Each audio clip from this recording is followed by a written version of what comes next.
So good morning guys. तो चलिए start करते हैं आज के यानी कि 27 मई के इंपॉर्टेंट करंट अफेयर्स को। तो इस प्रश्न में आपसे पूछ रहे हैं अभी हाल ही में किसने आईपीएल 2024 का खिताब जीत लिया है। तो इसका तो उत्तर आप सबको पता है, कोलकाता नाइट राइडर्स। तो आईपीएल 2024 ये इसका कौन सा एडिशन था? 17वां एडिशन था। और कहाँ पे हुआ था? ये भारत में ही हुआ और इसका स्पॉन्सर टाटा था। और इसका जो फाइनल खेला गया वो चेन्नई के M.A. चिदम्बरम स्टेडियम में खेला गया था। इसे चेपॉक के नाम से भी जानते हैं। और फाइनली आईपीएल 2024 का सीजन जीत लिया है कोलकाता नाइट राइडर्स ने। और ये इसका तीसरा टाइटल है आईपीएल में। और कोलकाता नाइट राइडर्स के कप्तान कौन है? श्रेयस अय्यर है। और यहाँ पे किनको हराया यानी कि रनर अप उपविजेता कौन रहा? सनराइजर्स हैदराबाद। इसके अलावा पर्पल कैप और ऑरेंज कैप किसको मिली ये भी हमें याद रखना है। देखो पहले तो ये याद रखो, पर्पल कैप किसको मिलती है? जो सबसे ज्यादा विकेट लेते हैं और जो सबसे ज्यादा रन बनाते हैं उनको ऑरेंज कैप मिलती है। तो पर्पल कैप मिली है हर्षल पटेल को। ये पंजाब किंग्स के प्लेयर हैं। इन्होंने आईपीएल 2024 में 14 मैचों में 24 विकेट लिए। वहीं ऑरेंज कैप मिली विराट कोहली को। ये आरसीबी के प्लेयर हैं और आईपीएल 2024 में 15 मैचों में 741 रन इन्होंने बनाए थे। आपको पता है पहला आईपीएल कब हुआ था? 2008 में। उसको राजस्थान रॉयल ने जीता था। अभी तक सबसे ज्यादा बार आईपीएल कौन जीत चुका है और कितनी बार? तो दो टीमें हैं जो 5 बार जीत चुकी है, चेन्नई सुपर किंग और मुंबई इंडियंस। अभी 2024 वाला 17वां एडिशन था। 22 मार्च से लेकर 26 मई 2024 तक चला।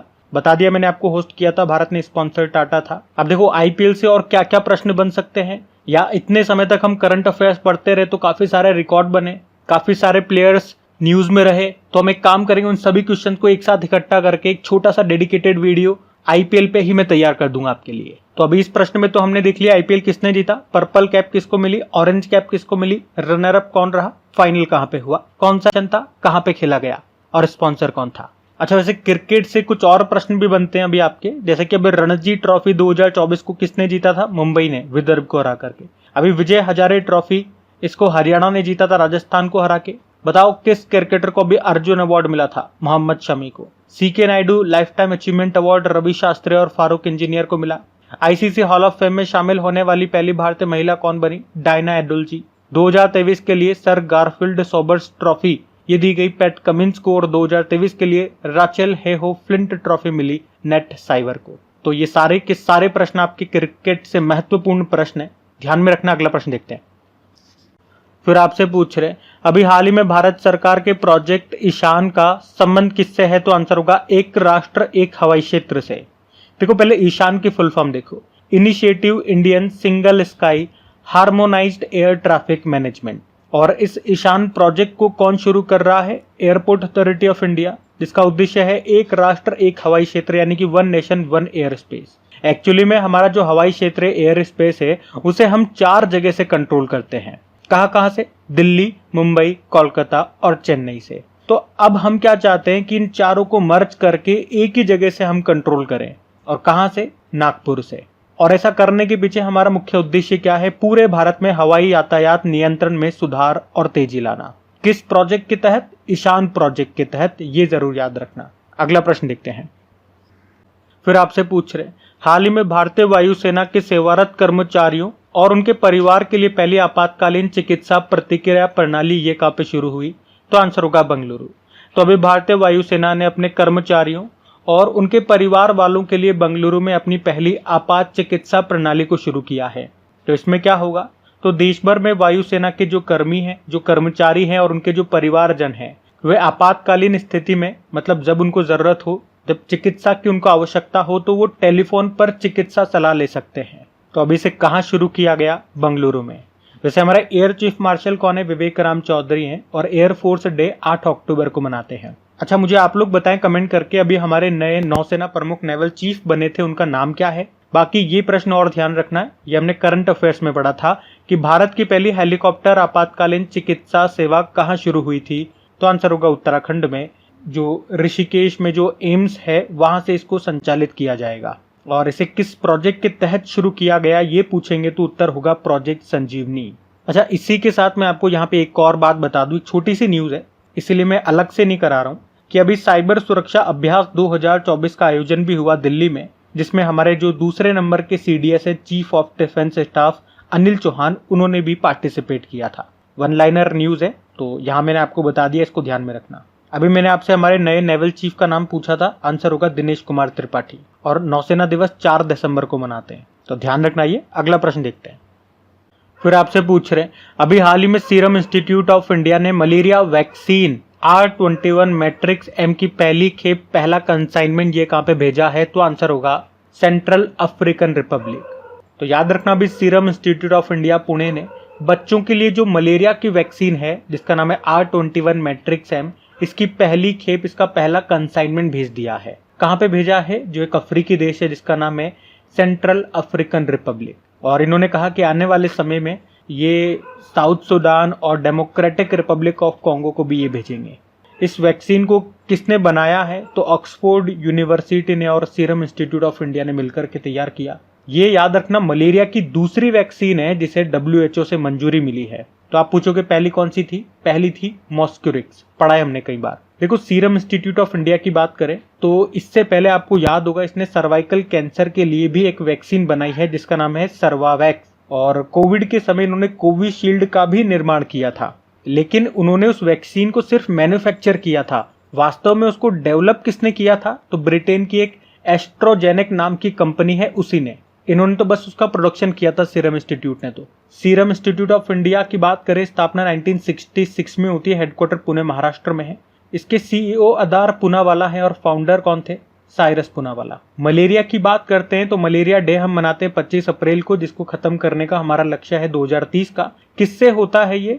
तो प्लाज्मोडियम प्रोटोजोआ मुख्य रूप से इसी के कारण होता है, और जो वेक्टर का काम करती है, इधर से उधर फैलाने का काम करती है, वो है संक्रमित मादा एनाफिलीज मच्छर। अच्छा, इसी तरह से कुछ और वैक्सीन के बारे में अगर मैं आपको बताऊं तो एक तो हैविशोर वैक्सीन आपने पढ़ा था जो कि हेपेटाइटिस ए के लिए आई है।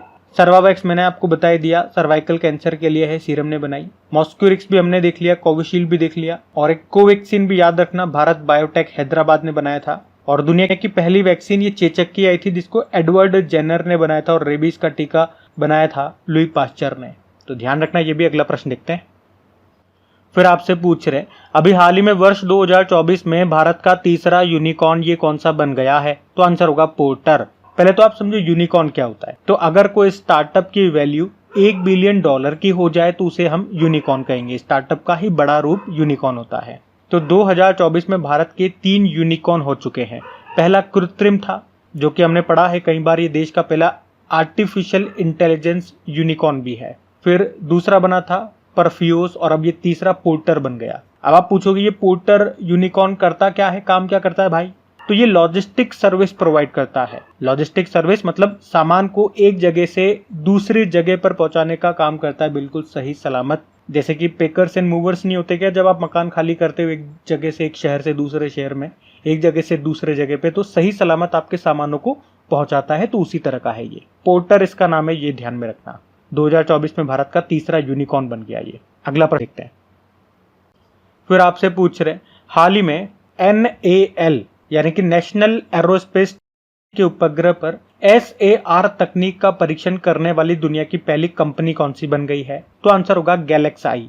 अब ये NAL तो मैंने आपको बता दिया, ये SAR का मतलब क्या हो गया बताता हूं मैं आपको। पहले आप ये जानो कि ये क्या है गैलेक्साई। ये बेंगलुरु का एक स्पेस टेक्नोलॉजी स्टार्टअप है, गैलेक्साई इसका नाम है। जिन्होंने भी क्या किया है, इन्होंने अभी सफल टेस्टिंग कर ली है किसकी? SAR टेक्नोलॉजी की, मतलब सिंथेटिक अपर्चर रडार टेक्नोलॉजी की। किस पर? तो सब scale high altitude pseudo satellite platform पर, जिसे बनाया है नेशनल एरोस्पेस टेक ने। और इस तरह से ये दुनिया की पहली प्राइवेट कंपनी बन गई है जिसने इस प्लेटफॉर्म पर SAR टेक्नोलॉजी का सफल परीक्षण किया है। अब ये जो मैंने आपको बोला सब scale high altitude pseudo satellite platform, ये है क्या? तो ये समताप मंडल संचालित यानी कि स्ट्रेटोस्फेयर ऑपरेटिंग एक सोलर पावर्ड ड्रोन है जो हवाई निगरानी मिशनों में सक्षम है। बस इतना सा ध्यान रखूंगा। अच्छा, इसी तरह की एक प्राइवेट कंपनी आपको और याद आएगी जिसका नाम है इंटूटिव, अमेरिकी कंपनी है। इसने क्या कारनामा किया था? ये चांद पर लैंड करने वाली पहली प्राइवेट कंपनी बनी थी, और क्या है, या यूं कहूं कि चांद के साउथ पोल पर लैंड करने वाली पहली प्राइवेट कंपनी है।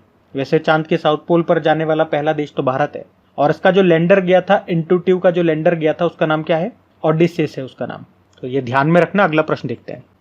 फिर आपसे पूछ रहे हैं अभी हाल ही में विश्व थायराइड दिवस कब मनाया गया, तो आंसर होगा 25 मई को।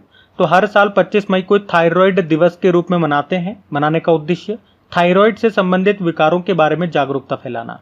पहली बार 2008 में मनाया था। थायराइड आप देखोगे दिखेगी नहीं, मतलब गले के अंदर है। ये तितली के आकार की या एच शेप में एक ग्रंथि होती है, ग्लैंड होता है, गले में होती है। ये एक एंडोक्राइन ग्लैंड है। एंडोक्राइन ग्लैंड क्या होती है, जो डक्टलेस होती है, मतलब जिनमें नलिका नहीं होता है, इनसे हार्मोन निकलता है तो डायरेक्ट डक्ट में न जाकर के ब्लड में मिल जाती है। और कौन सा हार्मोन बनाती है, ये थायरोक्सिन हार्मोन। और इससे एक बढ़िया प्रश्न बनता है आपके साइंस का, जो कई बार एग्जाम में रिपीट होता है कि मनुष्य की सबसे बड़ी अंतःस्रावी ग्रंथि लार्जेस्ट एंडोक्राइन ग्लैंड कौन सा है, तो आंसर होगा थायराइड ही है। और आयोडीन की कमी से कौन सा रोग होता है, घेंगा रोग, गोइटर जिसे बोलते हैं। अच्छा, इस दिवस की थीम भी है थायराइड डिजीज आर NCDs, यानी कि नॉन कम्युनिकेबल डिजीज। अच्छा, 25 मई को अभी एक और दिवस हमने मनाना शुरू किया, कौन सा, वर्ल्ड फुटबॉल डे, वो भी याद रखना। चलो मई के सारे इंपॉर्टेंट डेज ही मैं आपको एक बार रिवाइज करवा देता हूँ। देखो, 1 मई को अंतर्राष्ट्रीय श्रमिक दिवस मनाया, महाराष्ट्र और गुजरात का स्थापना दिवस भी है। 2 मई को विश्व ट्यूना दिवस मनाया। 3 मई को विश्व प्रेस स्वतंत्रता दिवस और अंतर्राष्ट्रीय तेंदुआ दिवस। 4 मई को कोयला खनिक दिवस मनाया। 4 मई को अंतर्राष्ट्रीय अग्निशामक दिवस मनाया। 5 मई को विश्व हाथ स्वच्छता दिवस। 7 मई को विश्व अस्थमा दिवस। 8 मई को वर्ल्ड रेड क्रॉस डे और वर्ल्ड थैलेसीमिया डे मनाया। 11 मई को विश्व प्रवासी पक्षी दिवस मनाया और राष्ट्रीय प्रौद्योगिकी दिवस टेक्नोलॉजी डे मनाया। 12 मई को अंतर्राष्ट्रीय नर्स दिवस और अंतर्राष्ट्रीय पादप स्वास्थ्य दिवस मनाया।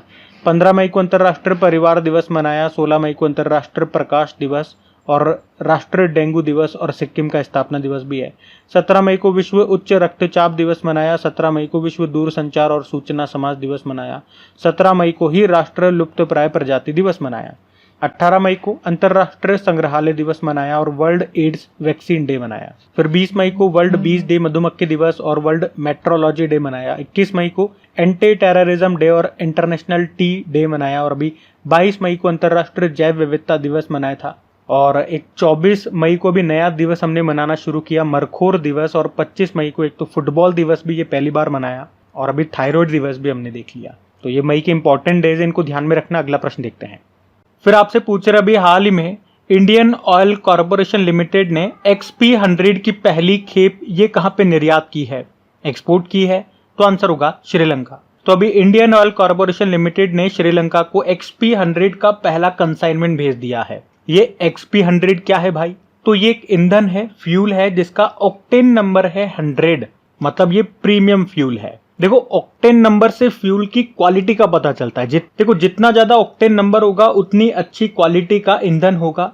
और ऑक्टेन नंबर में जो हाईएस्ट नंबर होता है वो 100 होता है। तो ये एक प्रीमियम फ्यूल है जो अभी श्रीलंका को एक्सपोर्ट किया गया है। कहां से किया हमने भाई, जहाज के द्वारा किया है, लेकिन कहां से, मुंबई के जवाहरलाल नेहरू पोर्ट से। और इस फ्यूल का निर्माण कहां पे हुआ ये पूछेंगे तो मथुरा रिफाइनरी में, जो कि उत्तर प्रदेश में है। देखो, अगर इंडियन ऑयल कॉर्पोरेशन लिमिटेड की बात करते हैं तो इसकी स्थापना होती है 1959 में और इसके चेयरमैन कौन है, श्रीकांत माधव वैद। और श्रीलंका की अगर बात करते हैं तो पहले मैं आपको ले चलता हूं श्रीलंका में। ये रहा श्रीलंका। देखो, इसकी कमर्शियल कैपिटल कोलंबो है और जहां पे आपको एशियन क्रिकेट काउंसिल का हेडक्वार्टर भी मिलेगा। और एडमिनिस्ट्रेटिव कैपिटल है श्री जयवर्धनेपुरम कोट्टे। करेंसी है श्रीलंकन रुपये। प्रेसिडेंट हैं रानिल विक्रमसिंघे और प्रधानमंत्री हैं दिनेश गुणवर्धने। और भारत और श्रीलंका के बीच में जो ये स्ट्रेट है इसका नाम है पाक स्ट्रेट, पाक जलडमरू मध्य। भारत और श्रीलंका के बीच में 2 मिलिट्री एक्सरसाइज होती है, एक तो मित्र शक्ति और एक स्लाइनेक्स। अच्छा, अब एक होमवर्क प्रश्न आपके लिए रहेगा, श्रीलंका के पूर्व प्रेसिडेंट का नाम क्या है जिन्होंने अभी एक बुक लॉन्च की है, उस बुक का नाम भी आपको बताना है और उन व्यक्ति का नाम भी आपको बताना है। हम अगला प्रश्न देखते हैं। फिर आपसे पूछ रहे अभी हाल ही में वैश्विक स्तर पर भारतीय शेयर बाजार ने $5 ट्रिलियन पूंजीकरण के साथ कौन सा स्थान हासिल किया, तो आंसर होगा 5वां। तो भारतीय शेयर मार्केट की बात हो रही है जिसका मार्केट कैप यानी कि बाजार पूंजीकरण $5 ट्रिलियन का हो चुका है। ट्रिलियन मतलब होता है 10 की पावर 12 और मार्केट कैप बाजार पूंजीकरण में आपको समझा चुका हूं। जैसे कि टोटल शेयर ले लो और उसे गुणा कर दो, मल्टीप्लाई कर दो उस एक शेयर की वैल्यू से, तो जो वैल्यू आएगी वो बताएगा मार्केट कैप को। तो भारतीय शेयर मार्केट का जो मार्केट कैप है वो $5 ट्रिलियन का हो चुका है और इसी के साथ भारत पूरी दुनिया में शेयर मार्केट के मामले में 5वें स्थान पे आ गया है। पहले स्थान पे अमेरिका है, दूसरे पे चाइना, तीसरे पे जापान, चौथे पे हांगकांग और 5वें पे भारत। अच्छा चलो मैं आपको आज रैंकिंग रिवाइज करा देता हूँ। 2024 की कुछ इंपॉर्टेंट रैंकिंग्स आपके सामने हैं।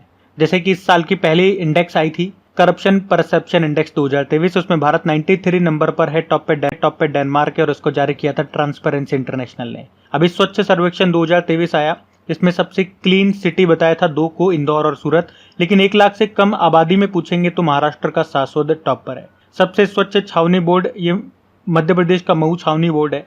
राज्यों में महाराष्ट्र है, सबसे स्वच्छ गंगा शहर वाराणसी और प्रयागराज है, और सफाई मित्र शहर चंडीगढ़ है। और पहली बार हिम तेंदुआ रिपोर्ट 2023 आई थी, इसमें 3 बातें बताई गई कि भारत में टोटल कितने हिम तेंदुए स्नो लेपर्ड है, तो 718 है। सबसे ज्यादा कहां पर है? लद्दाख में 477 और सबसे कम जम्मू कश्मीर में है 9 है। टॉम ट्रैफिक इंडेक्स रैंकिंग 2023 आया, जिसमें लंदन टॉप पर है और भारत से बंगलुरु टॉप पर है, जो कि लिस्ट में 6ठे स्थान पर है। लोकतंत्र सूचकांक 2023 आया, डेमोक्रेसी इंडेक्स, इसमें भारत 41 नंबर पर है, टॉप पे नॉर्वे है। इसको जारी किया इकोनॉमिस्ट इंटेलिजेंस यूनिट ने। वैश्विक बौद्धिक संपदा सूचकांक इंटेलेक्चुअल प्रॉपर्टी इंडेक्स 2024 आया, इसमें भारत 42 नंबर पर है, टॉप पे अमेरिका है। इसको जारी किया यूएस चैम्बर ऑफ कॉमर्स ने। एक लैंगिक असमानता सूचकांक 2022 आया और इसमें भारत 108वें स्थान पर है, टॉप पे डेनमार्क है। उसी तरह से मानव विकास सूचकांक 2022 human development index, Bharat 134 number पर है, टॉप पे स्विट्जरलैंड है। और इन दोनों को जारी किया यूनाइटेड नेशन डेवलपमेंट प्रोग्राम ने। वर्ल्ड हैप्पीनेस रिपोर्ट आई थी, जिसमें भारत 126वें स्थान पर है, टॉप पर फिनलैंड है, यूनाइटेड नेशन ने जारी किया। अभी ग्लोबल फायर पावर इंडेक्स आया था, भारत 4थे स्थान पे था, टॉप पे अमेरिका है। बिजनेस एनवायरनमेंट रैंकिंग 2024 आया, इसमें भारत 51 नंबर पर है, टॉप पे सिंगापुर है। इसको इकोनॉमिस्ट इंटेलिजेंस यूनिट ने जारी किया। ग्लोबल यूनिकॉर्न इंडेक्स 2024 भारत 3रे स्थान पर है, पहले पे अमेरिका, दूसरे पे चाइना है। हुरुन ने जारी किया।